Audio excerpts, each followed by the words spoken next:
wabarakatuh. Halo Sobat Dukcapil, kembali lagi ke Ngobrol ke Desa.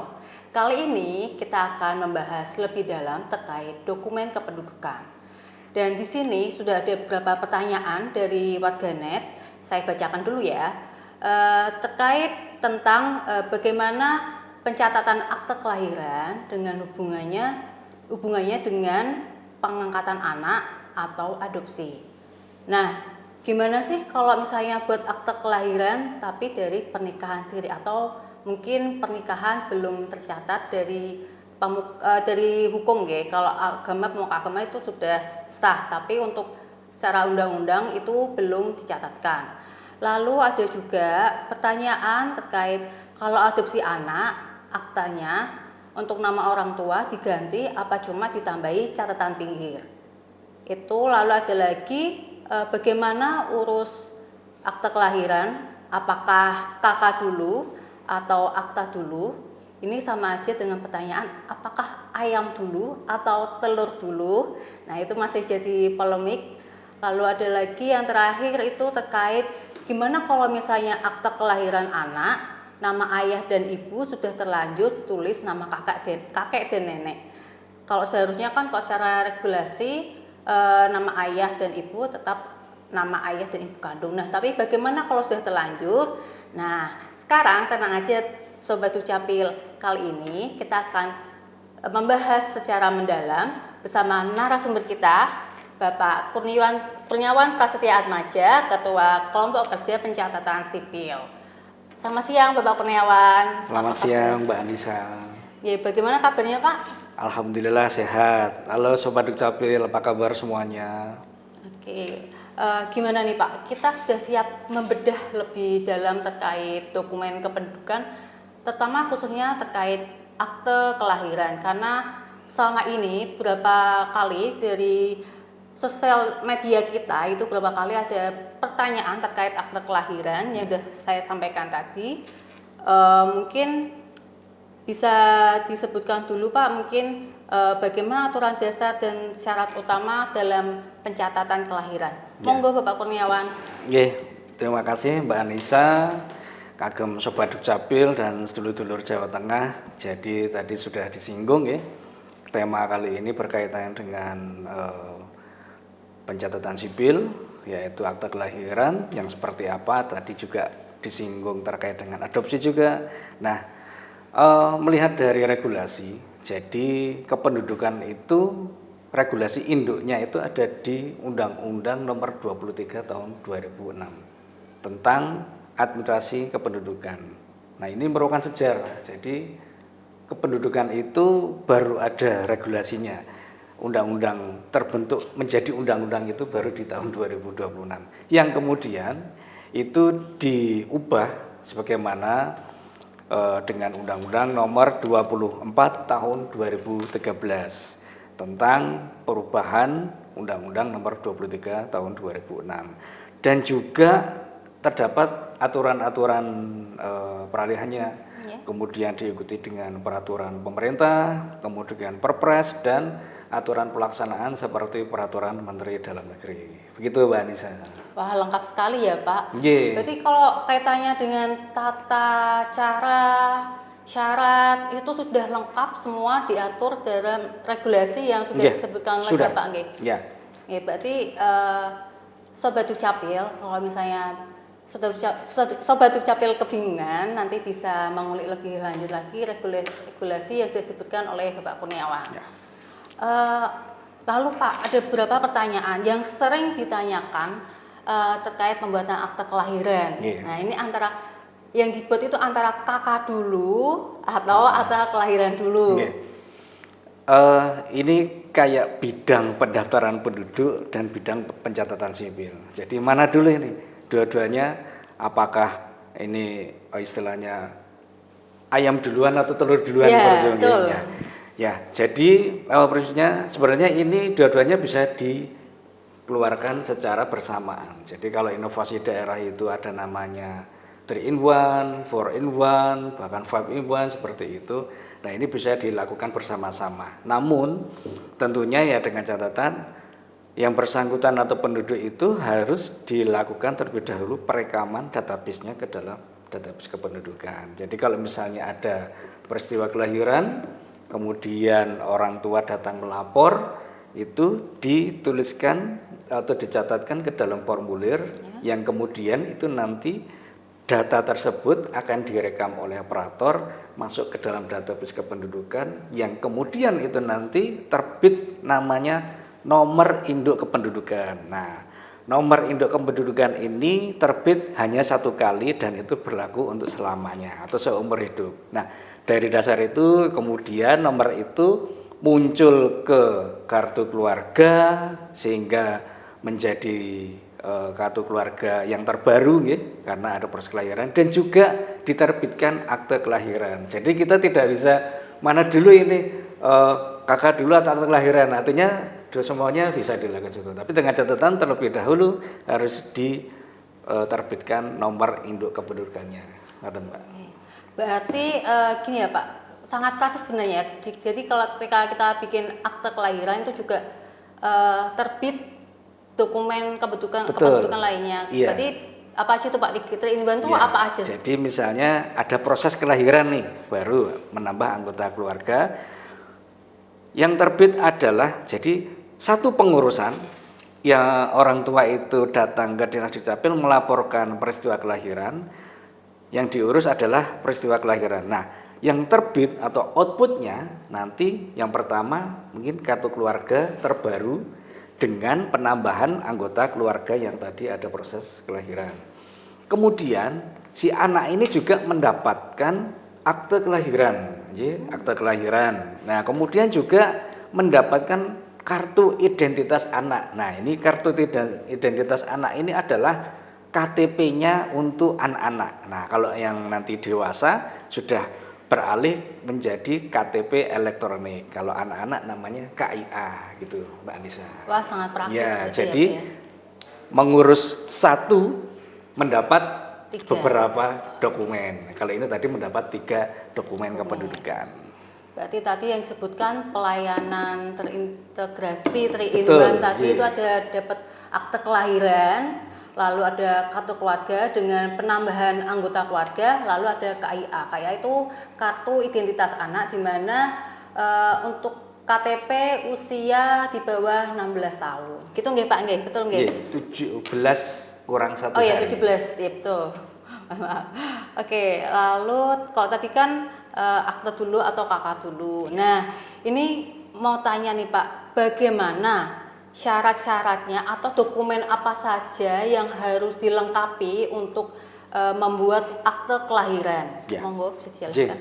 Syaratnya mudah. Nah, ini untuk diperhatikan kagem masyarakat Jawa Tengah khususnya yang mengalami peristiwa penting seperti kelahiran. Tentunya syarat-syaratnya adalah yang pertama harus ada surat keterangan lahir dari bidan atau rumah sakit. Kalau itu pun salinannya ada di sekitar rumah, tidak ada rumah sakit atau bidan, ya bisa dengan keterangan kepala desa atau lurah. Nah, terus kemudian juga disertai dengan, jangan lupa, ini yang paling penting adalah buku pernikahan orang tuanya. Nah, ini apa? Nah, dengan adanya syarat melampirkan buku nikah orang tua itu supaya nanti di dalam akte kelahirannya itu tercatat nama kedua orang tuanya, tercantum nama ayah dan ibunya. Jadi seperti itu, sehingga ini merupakan anak pasangan yang sah. Nah, kemudian yang ketiga juga disertakan identitas orang tuanya seperti KTP ayah dan ibunya, gitu. Juga yang keempat dilampirkan kartu keluarga. Nah, kartu keluarga yang lama dilampirkan, kemudian ini nanti akan diperbarui dengan kartu keluarga terbaru dengan penambahan anggota baru. Dan juga jangan lupa formulir juga penting. Jadi dalam pengisian formulir, nah ini untuk menjadi perhatian bagi dulur-dulur Jawa Tengah, pengisian formulir itu memang sebaiknya dilakukan oleh yang bersangkutan atau pemohon. Jangan diwakilkan atau dikuasakan. Dikhawatirkan nanti di dalam penulisan atau ejaan itu tidak sesuai dengan yang diharapkan orang tuanya. Misalnya dikuasakan oleh saudaranya, kemudian yang mengurus ke Dinas Dukcapil saudaranya. Nah, pada waktu nanti dokumen sudah jadi, sudah terbit, sudah tercetak, dicek, ada kesalahan baik di tanggal maupun nama ejaannya kok kurang. Nah, itu dikhawatirkan seperti itu. Karena dokumen ini kalau sudah jadi, akta kelahiran itu ini sebagai dasar untuk layanan yang lainnya gitu. Jadi sebagai dasar layanan lainnya, ngaten nggih. Ya nanti untuk penyesuaian ijazah itu juga sama dengan akte kelahiran. Terus kemudian dokumen-dokumen lainnya itu juga namanya sudah sama dengan akte kelahiran. Jangan kemudian nanti sudah jadi, kemudian sudah digunakan untuk kepentingan yang lain, ada perubahan. Nah itu ampun, karena kalau bisa ya satu itu. Kecuali ada hal kondisional, misalnya ini berkaitan dengan kalau orang Jawa itu namanya ada keberuntungan sehingga harus berubah nama, itu lain lagi. Itu tadi Mbak Anissa kurang lebih syarat-syaratnya yang harus dipenuhi. Berarti syaratnya cukup simpel ya? Simpel sekali. Ya. Berarti nanti bisa dilengkapi tadi syarat-syarat yang disebutkan oleh Pak Kurniawan.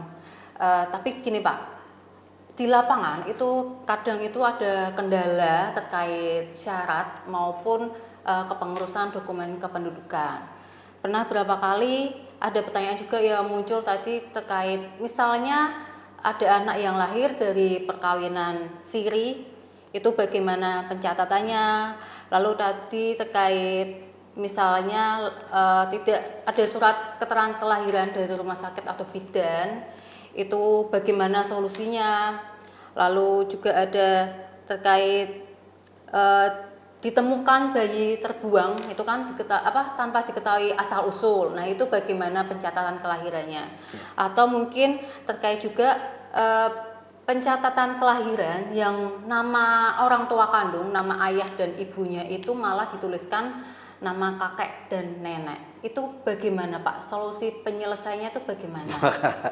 Ternyata masalah capil itu sangat kompleks sekali, dulu-dulu Jawa Tengah. Ini hati-hati di dalam melakukan pengurusan ke Dinas Dukcapil. Jadi utamakan ya yang bersangkutan mengurus sendiri, dan ingat harus jujur kan gitu. Jangan kemudian datanya kemudian dipalsukan atau tidak valid. Nah itu kalau tidak jujur itu nanti akan berimbas ke tidak di hari ini di dalam pengurusan, tapi itu nanti akan berpengaruh di berapa puluh tahun nanti kemudian, di 10 tahunkah atau di 20 tahunkah. Oke, kita coba bahas satu persatu Mbak Anissa. Jadi yang tidak ada surat keterangan lahir atau tidak ada buku nikah. Nah ini kalau yang bersangkutan atau pemohon tidak bisa menunjukkan fotokopi buku nikah,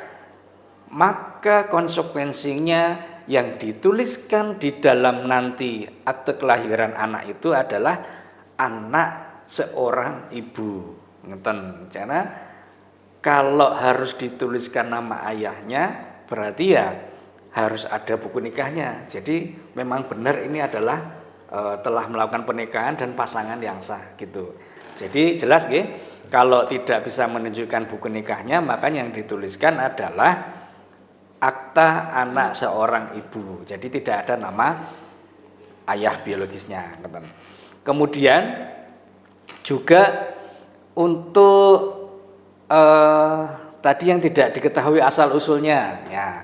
Yang tidak diketahui asal usulnya ini biasanya ngapunten itu kalau ada pernah mendengar dulu Jawa Tengah itu ditemukan bayi misalnya di Demaroko atau dibuang di mana ngoten niku. Nah, itu berarti tidak diketahui asal usulnya. Nah, ini juga perlu diketahui oleh pihak kepolisian yang kemudian nanti dibuatkan berita acara. Nah, berita acara setelah ini nanti selesai, kemudian apakah bayi ini akan dititipkan di panti atau ingin mungkin warga ingin apa istilah meminangnya gitu nggih. Itu bisa dilakukan tentunya dengan ketentuan-ketentuan yang harus dipatuhi juga. Nah, kemudian juga tadi ada yang sangat penting ini pemirsa. Jadi di dalam akte kelahirannya itu yang ditulis bukannya nama orang tua biologisnya yaitu orang tua kandung, tetapi nama kakeknya atau neneknya. Nah, ini pernah terjadi ini dulu-dulu Jawa Tengah ini, hati-hati makanya di dalam mengurus dokumen kependudukan itu ya harus yang bersangkutan dan ingat harus jujur gitu nggih. Ini pernah ada kejadian. Jadi setelah pemohon ini kemudian melampirkan syarat-syarat sudah lengkap, ternyata setelah akte kelahiran itu terbit di kemudian hari ingin pengurusan keperluan lain misalnya untuk pernikahan ini misalnya. Jadi yang bersangkutan atau si anak ini sudah usia cukup dewasa, ingin melangsungkan pernikahan. Ternyata yang ditulis di akte kelahirannya itu bukan nama orang tua biologisnya. Yang dituliskan adalah nama kakeknya, kakek dan neneknya. Nah, ini kesalahan setelah terjadi setelah sekian puluh lama baru ketahuan, sehingga kemudian apa yang harus dilakukan? Akte itu harus dibatalkan. Dibatalkan tentunya juga harus ada putusan dari pengadilan. Untuk apa? Sebagai dasar Dinas Kependudukan dan Pencatatan Sipil untuk melakukan pembatalan akte tersebut. Karena Dukcapil itu kan gerbong kedua. Jadi hanya mencatat saja tugasnya. Nah, nanti setelah ada putusan tersebut, Dinas Dukcapil akan kemudian menindaklanjuti dan menerbitkan akte yang sebenarnya. Makaten Mbak Anissa. Oke. Sebenarnya cukup praktis ya Sobat Dukcapil. Jadi tidak ada alasan untuk tidak membuat akte kelahiran. Jadi kayak seperti tadi misalnya dari perkawinan yang tidak bisa menunjukkan buku nikah bisa dicatatkan dengan catatan akte kelahiran anak seorang ibu. Lalu tadi juga ada dilahirkan tanpa diketahui asal usulnya, atau tadi yang misalnya bayi mohon maaf mungkin yang bayi ditemukan dibuang atau itu tidak ada alasan untuk tidak dicatatkan akta kelahirannya, karena bisa sekali anak yang dengan kelahiran tanpa asal usul itu dicatatkan dengan nama ayah dan ibu itu dikosongi ya, benar ya Pak? Kosong, betul. Jadi yang nanti tertulis di dalam akta kelahiran tidak ada nama kedua orang tuanya, langsung menyebutkan nama anak yang bersangkutan. Gitu. Nah itu Sobat Dukcapil, berarti sebenarnya apapun permasalahannya sebenarnya ada solusinya dengan melengkapi dokumen-dokumen tadi. Satu lagi tadi terkait pencatatan nama orang tua biologis yang dicatatkan dengan nama kakek dan nenek itu bisa dibatalkan dengan cara tadi putusan penetapan pengadilan. Lalu dengan tadi surat dari pengadilan baru dibawa ke Dukcapil. Dinas Dukcapil dilaporkan kembali, kemudian Dinas Dukcapil melalui petugas akan menerbitkan kembali kutipan akte yang sebenarnya gitu. Sangat praktis sebenarnya. Itu tadi solusi-solusi jika terjadi permasalahan kependudukan. Lalu ada lagi nih Pak. Beberapa kali kan saya juga ikut ini ya, untuk pengangkatan anak. Nah, seringkali pengangkatan anak itu ada hubungannya juga dengan pencatatan akte kelahiran. Lalu ini ada pertanyaan terkait pengangkatan anak. Untuk pengangkatan anak di wilayah NKRI ada aturan yang tegas dan berikan kepastian hukum.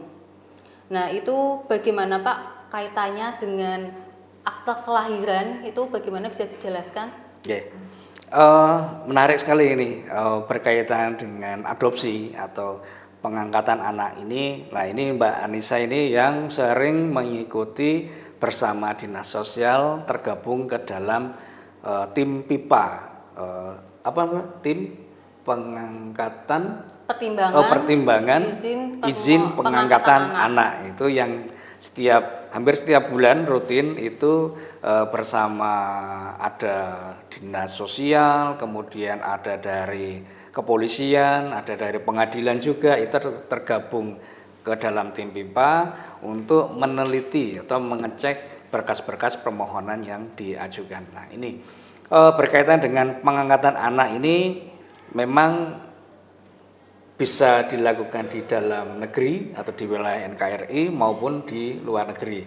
Nah, kalau dilakukan di wilayah NKRI tentunya ini memang tidak lepas dari putusan pengadilan. Nah, jadi setelah pemohon yang ingin mengangkat atau ingin mengadopsi anak itu, setelah terpenuhi semua persyaratannya, nah kemudian ini dimohonkan kepada hakim untuk eksekusi apakah ini dikabulkan atau tidak. Nah, tentunya dengan mempertimbangkan apa yang sudah menjadi rekomendasi daripada dinas sosial. Nah, setelah hakim memutuskan ini memenuhi syarat, nah kemudian dinas Dukcapil harus apalagi nih yang harus dilakukan. Nah, ini menarik juga dulu-dulu Jawa Tengah.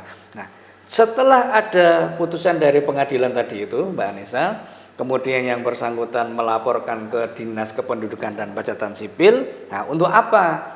Nah, si anak ini tadi kan sudah ada akte kelahirannya dengan nama tertera di situ ayah kandung biologisnya, nggih. Nah, kemudian setelah ada penetapan anak ini diangkat oleh X dan Y, kemudian diberikan catatan pinggir ini. Jadi kalau sudah terbit akte kelahirannya, kemudian ada perubahan di situ, maka yang diberikan adalah catatan pinggir. Nah, catatan pinggir itu seperti apa? Catatan pinggir itu bunyi narasi berdasarkan putusan pengadilan nomor sekian tanggal sekian, nah, telah memutuskan mengangkat anak ini kepada orang tua X dan Y seperti itu. Nah, dengan tidak merubah sedikit pun akte kelahiran aslinya. Nah, di mana catatan pinggir itu diberikan? Nah, catatan pinggir itu diberikan bisa di lembar depan yang ada tulisannya kutipan akte kelahiran atas nama anak ini sebenarnya di mana ada ruang kosong di situ, ataupun bisa di lembar balik. Nah, ataupun juga bisa lembar tersendiri. Jadi ada lembar tersendiri catatan pinggir yang ukurannya kecil, nggih, ada juga yang agak besar sedikit. Nah, itu merupakan satu kesatuan daripada akte kelahiran. Jadi kalau dulu Jawa Tengah ada menjumpai akte kelahiran yang ada catatan pinggirnya yang terpisah, nah itu jangan kemudian tersendirikan, itu baiknya dijadikan satu dengan akte kelahirannya karena itu bagian yang tidak terpisahkan, nggih, ngaten. Nah, bagaimana yang di luar negeri? Kalau yang di luar negeri, ingat bahwa kantor perwakilan yang ada di luar negeri itu sudah bisa melakukan pelayanan administrasi kependudukan, baik perekaman atau untuk pelayanan di kedutaan besar itu sudah bisa melakukan pelayanan kependudukan, ngaten. Nah, nanti kalau ada yang di sana dilaporkan segala sesuatu aktivitas yang dilakukan WNI di sana tetap harus dilaporkan ke kantor perwakilan yang ada di negara tersebut. Ngaten, Mbak Anissa. Menarik sekali ya untuk kaitan dengan adopsi pengangkatan anak. Tadi berarti kita mendapat ilmu baru nih bahwa di akte kelahiran itu ada yang namanya catatan pinggir. Caping. Betul. Ya, betul. Biasanya kita menyebutnya caping ya, Pak ya, catatan pinggir. Nah, itu tujuan tadi jadi nama ayah dan ibu biologis di akte kelahiran anak itu tidak dihilangkan ya, Pak. Betul. Nama ayah dan ibu tetap nama ayah ibu biologis. Betul. Lalu dibuatkan catatan pinggir terkait pengesahan pengangkatan anak. Tadi sudah Ya. disebutkan oleh Pak Kurniawan bahwa penetapan sekian telah diangkat anak bernama ini oleh bapak dan ibu ini, seperti itu. Ya. Jadi tadi yang disebutkan juga bisa saya simpulkan berarti tidak menghilangkan asal usul dari si anak ya, Pak Betul. ya. Nah, untuk tidak menghilangkan asal usul, nggih, izin menambahkan Mbak Iya. Anissa, itu bisa dilihat di kartu keluarga. Nah, di dalam formulasi kartu keluarga itu ada kolom orang tua, nggih, di situ ada kolom orang tua sehingga nama anak tadi yang diangkat di situ di kolom orang tua ayah dan ibu itu tetap orang tua biologisnya, bukan orang tua yang baru saja melakukan pengangkatan, nggih. Nah, itu bisa dilakukan pengecekannya di kartu keluarga. Dan status anak tadi yang diangkat itu sudah menjadi anak, bukan famili lain, kata. Informasi yang sangat bermanfaat sekali ya Pak ya. Selama ini kan mungkin banyak orang mengetahui itu kalau saya mengangkat anak itu nama ayah ibunya diganti ya udah sama nama bapak ibu yang mengangkat. Nah, Padahal ini itu hati-hati nggih kagem Oke. dulu Jawa Tengah. Makanya dalam hal tadi yang kami sampaikan untuk melaporkan jujurlah gitu nggih itu dan dilakukan sama yang bersangkutan sendiri gitu nggih. Itu Mbak Anissa. Terima kasih. Lalu kita bahas yang lain Pak. Tadi sudah membahas terkait prosedur, regulasi, lalu terkait pengangkatan anak. Ini juga ada beberapa pertanyaan, berapa kali menemukan juga terkait akte kelahiran maupun KK. Itu kan yang terbitan terbaru sudah menggunakan barcode atau TTE, tanda tangan elektronik. Nah, bagaimana kalau misalnya akte kelahiran maupun KK, kartu keluarga itu masih bertanda tangan basah. Nah, itu apakah perlu diganti? Apakah itu sudah tidak berlaku atau boleh saja memakai yang tanda tangan basah karena itu berlaku seumur hidup atau bagaimana? Ya. Mungkin bisa dibantu Pak? Nggih. Era sekarang kependudukan itu sudah memasuki era digitalisasi. Nah, berkaitan dengan dokumen kependudukan seperti akta kelahiran yang kayak punya saya itu terbitan tahun 85-an kalau tidak salah, 85-82. Nah, itu masih tanda tangan basah. Nah, saya tidak perlu memperbaharui untuk beralih ke digital atau yang dengan barcode tanda tangan elektronik. Kalau tidak ada kepentingan yang sangat mendesak, mungkin karena rusak, hilang atau kena bencana seperti itu. Nah, jadi tidak perlu membuat ulang atau menerbitkan kutipan kedua karena akte kelahiran itu berlaku internasional, internasional. Nah, tapi ada juga di negara-negara tertentu yang bisa menerima dan yang tidak ini produknya bukan negara yang bersangkutan. Tetapi kalau di kita akte kelahiran itu berlakunya internasional. Jadi tidak perlu dilakukan perubahan. Namun demikian bisa dilakukan untuk penerbitan beralih ke yang digitalisasi. Seperti yang kami sampaikan tadi, manakala rusak, hilang, kemudian atau terjadi bencana sehingga perlu diterbitkan kutipan kembali. Nah, dengan adanya penerbitan yang sekarang ini, penerbitan kembali, maka itu sekarang sudah tanda tangannya adalah barcode atau TTE, tanda tangan elektronik. Dan dokumen kependudukan yang sudah ditandatangani secara elektronik atau sudah dengan menggunakan barcode itu tidak perlu legalisir. Nah, ini juga sudah ada payung hukumnya berkaitan dengan dokumen kependudukan elektronik yang tidak perlu dilegalisir. Itu ada di Permendagri nomor 104 tahun 2019 Nanti kalau ada salah dikoreksi Mbak Anissa, ini pakarnya regulasi ini yang mengawal kalau ada peraturan-peraturan daerah berkaitan dengan akuntansi kependudukan. Kemudian juga inovasi terbaru itu sekarang yang saat ini pemohon melakukan permohonan untuk akte kelahiran itu juga tidak repot-repot lagi harus susah payah datang ke Dukcapil atau gimana. Nah, begitu sudah mendapatkan laporan resmi melalui email, nah Dulu-dulu Jawa Tengah bisa melakukan cetak secara mandiri, nggih. Biasanya sudah mendapatkan setelah itu dokumen jadi, kemudian dapat kiriman melalui email dan bisa melakukan cetak mandiri. Seperti kami kemarin juga ada persalinan, nggih, melakukan kelahiran.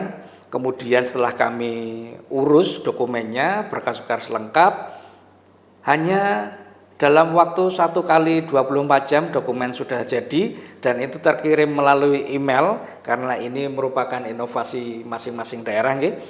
Dan kami bisa melakukan cetak secara mandiri. Jadi tidak perlu lagi datang jauh-jauh ke Dinas Dukcapil atau kecamatan atau gitu untuk cetak. Nah, dengan inovasi yang sekarang ini sangat memudahkan kepada masyarakat, nggih. Iya. Nah, tentunya juga ya ada untungnya dengan era digitalisasi ini.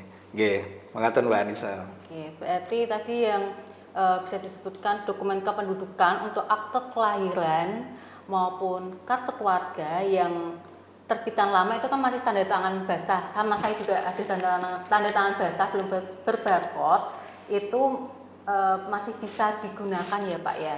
Masih. Kecuali kalau mungkin hilang atau rusak itu boleh diurus kembali untuk penerbitan kembali dan nanti untuk terbitan terbaru itu akan muncul tanda tangan elektronik atau bentuknya barcode.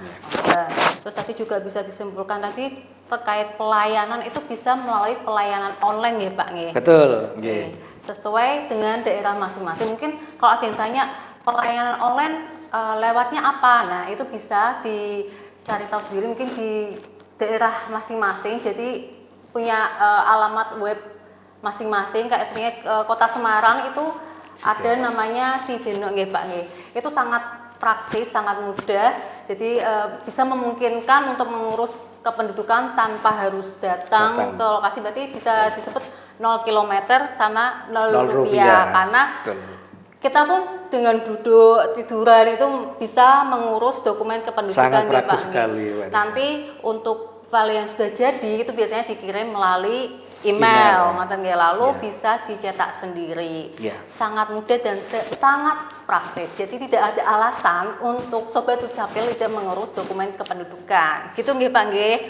Nggih. Mungkin sudah itu waktunya sudah cukup kita berbincang-bincang Pak Kurniawan. Mungkin nanti lain waktu lagi kita berbincang kembali membahas mungkin terkait akta-akta yang lain. Kalau ada bicara masalah Dukcapil itu luas ya Pak ya. Waduh, sangat kompleks. Iya, kompleks permasalahannya dan ya butuh waktu yang sangat nggak sebentar untuk membahas masalah ini. Oke, terima kasih untuk waktunya Pak Kurniawan atas kehadirannya untuk informasi yang sangat bermanfaat untuk saya dan juga Sobat Dukcapil. Mungkin nanti juga ada masukan dari Sobat Dukcapil terkait permasalahan apa yang akan kita bahas agar Sobat Dukcapil juga lebih mengenali terkait pencatatan dokumen kependudukan. Ngoten Pak Kurniawan, matur nuwun, selamat siang. Mungkin bisa disapa-sapa Sobat Dukcapilnya. Nggih. Kagem dulur-dulur Jawa Tengah ya, khususnya berkaitan dengan kependudukan itu memang sangat penting ya, karena ini juga diperlukan untuk kepengurusan pelayanan lain, karena dokumen kependudukan adalah sebagai dasar untuk layanan publik lain. Nah, kami juga nyuwun tulung kepada dulur-dulur Jawa Tengah melakukan pembaruan update kartu keluarga manakala sudah ada anggota keluarga atau putra-putrinya yang sudah misalnya tamat SD, sekarang sudah masuki SMP gitu kan, untuk melakukan updating data. Kemudian juga yang sudah selesai sekolah SMA, nah itu juga sangat diperlukan dalam rangka tertib database administrasi kependudukan. Dan jangan lupa diurus sendiri dan jujur, kecuali bagi untuk terbitan akte kematian, tidak mungkin dilakukan secara mandiri gitu kan, harus melalui orang lain. Nah nanti kalau datang sendiri malah nanti kantornya malah bubar nanti ketakutan. Demikian yang bisa kami sampaikan kepada dulur-dulur Jawa Tengah, update data kependudukan Bapak dan Ibu setelah putra putrinya. Makatan Mbak Anissa, kita nanti bertemu di episode selanjutnya dengan tema-tema yang mungkin lebih menarik dengan yang kompleks ada di masyarakat. Oke Sobat Dukcapil, demikian ngode kita siang hari ini. Bersama saya host Anissa dan juga narasumber Bapak Kurniawan pamit undur diri. Oh ya pemirsa, kita ada slogan dari Dispermasdes Dukcapil. Gimana Pak? Coba. Ya, slogannya ayo kita bareng-bareng ya. Dispermasdes Dukcapil Provinsi Jawa Tengah, sehat, semangat, bahagia. Sampai jumpa. Sampai jumpa. Terima kasih.